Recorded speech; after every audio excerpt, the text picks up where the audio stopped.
एक महत्त्वाची घडामोड आहे। फरार असताना वापरलेल्या गाड्यांपैकी एक गाडी सुशील हगवणेच्या नावावर असल्याची माहिती आता समोर येते। आलिशान फोर्ड एंडेवर कार सुशील हगवणेच्या नावावर होती।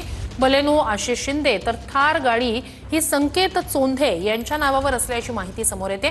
फरार असताना हगवणेकडून एंडेवरसह बलेनो आणि थार गाडीचा वापर करण्यात आला।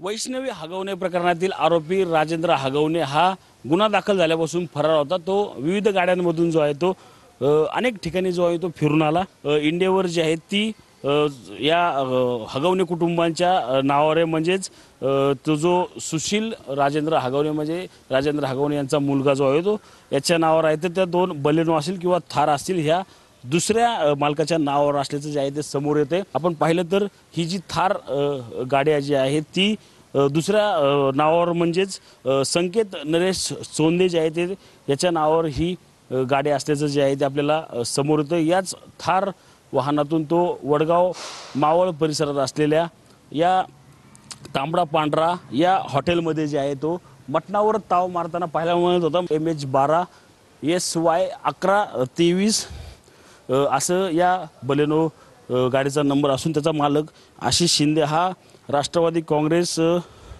मुळशी तालुका राष्ट्रवादी काँग्रेसचा युवकचा तालुका अध्यक्ष असल्याचं त्याच्या फेसबुक असेल किंवा अन्य समाज माध्यमांच्या प्रोफाईलवर त्याचं जे अपडेट जे आहे ते असल्याचं आपल्याला एकूणच पाहायला मिळतं। मात्र या सर्व प्रकरणात पाहिलं तर एक गाडी जी आहे इंडियावर सोडली तर या दोन्हीही गाड्या ज्या आहेत त्या राजेंद्र हगवणेचे जवळचे असतील किंवा नातेवाईक किंवा मित्र यांची असण्याची शक्यता जी आहे ती या ठिकाणी आपल्याला एकूणच पाहायला मिळत आहे। कॅमेरामन नागेश सह मी रणजित जाधव, TV9 मराठी।